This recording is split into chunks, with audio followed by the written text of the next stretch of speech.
Data যদি এভাবে একবার রান্না করেন এর স্বাদ মুখে লেগে থাকবে। এটা খেতে খুবই মজাদার হয় আর রান্না করা খুবই সহজ। অল্প তেল মশলায় তৈরি এই রান্নাটি খেতে হয় দুর্দান্ত। বাসায় একবার হলেও ট্রাই করে দেখবেন, আশা করছি আপনাদের কাছে ভালো লাগবে। প্রথমে আমি ডাটা কেটে নেব, তো তার জন্য আমি এখানে ডাটা নিয়েছি। এখন ডাটাগুলোকে কেটে নেব। তো আমি কিভাবে কেটেছি আপনাদেরকে একটু দেখিয়ে দিচ্ছি। তো প্রথমে উপরের শক্ত অংশটাকে কেটে ফেলে দিচ্ছি। এখন একটু লম্বা করে ডাটাগুলোকে কেটে নেব। তো একসাথে রেখে কেটে নিলে সবগুলো সমান সাইজের হবে। তো আমি ডাটাটাকে কেটে নিয়েছি। এখন আমি কিভাবে ডাটাটা উপর থেকে কেটে নিচ্ছি একটু লক্ষ্য করবেন। তো প্রথমে এক পাশ দিয়েছি, এরপর মাঝখানে আরেকটা দেব, মানে একটা ডাটার উপরে 4 ফালি করে নিতে হবে।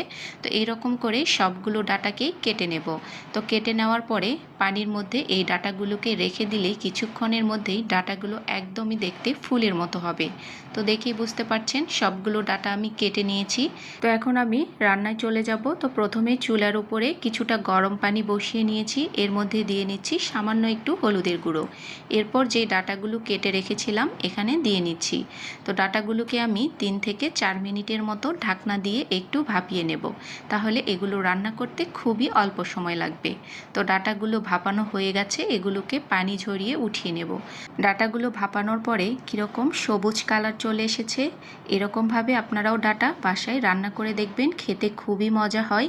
তো সবগুলো পানি ঝরিয়ে উঠিয়ে নিয়েছি। এখন প্যানটাকে একটু পরিষ্কার করে নিয়েছি, এরপর দিয়ে নিচ্ছি কিছুটা তেল। তেলের পরিমাণটা এখানে আমি অল্পই রেখেছি, যেহেতু গরমের দিন একটু তেলের পরিমাণ কম খাওয়াই ভালো। এরপর দিয়ে নিচ্ছি পেঁয়াজ কুচি। এখানে 2 টেবিল চামচের মতো পেঁয়াজ কুচি রয়েছে। এখন পেঁয়াজটাকে হালকা একটু লালচে ব্রাউন কালার করে নিয়েছি। এরপর দিয়ে নিচ্ছি কাঁচামরিচ 3-4টির মতো। এরপর দিয়ে নেব সরিষা বাটা, এখানে 1.5 টেবিল চামচ রয়েছে। এখানে 2টো কাঁচামরিচ দিয়ে আমি সরিষাগুলোকে বেটে নিয়েছি। তো এখন সরিষাগুলোকে তেলের সাথে হালকা একটু ভেজে নিচ্ছি। এরপর এর মধ্যে এখন মশলাগুলো দিয়ে নেব। তো দিয়ে নিচ্ছি আদা রসুন বাটা প্রায় 1.5 টেবিল চামচ পরিমাণ, দিয়ে নিচ্ছি স্বাদমতো লবণ। এরপর দিয়ে নেব হলুদের গুঁড়ো খুবই অল্প পরিমাণ। তো হলুদের গুঁড়ো দিয়ে নিয়েছি। এরপর দিয়ে নেব লাল মরিচের গুঁড়ো 1/2 টেবিল চামচ পরিমাণ। তো সব মশলাগুলো দেওয়া হয়ে গেছে। এখন মশলাগুলোকে 3 থেকে 4 মিনিট কষিয়ে নেব। নিচে স্কিপ হয়ে গেছে, আপনারা অবশ্যই সামান্য একটু পানি দিয়ে মশলাটাকে কষিয়ে নেবেন। এরপর দিয়ে নিচ্ছি ভাজা মাছ। এখানে যে কোনো ধরনের মাছ আপনারা দিতে পারেন, চাইলে এখানে চিংড়ি মাছটাও দিতে পারেন। চিংড়ি মাছ দিলে এর টেস্টটা কিন্তু অনেক বেশি ভালো আসে।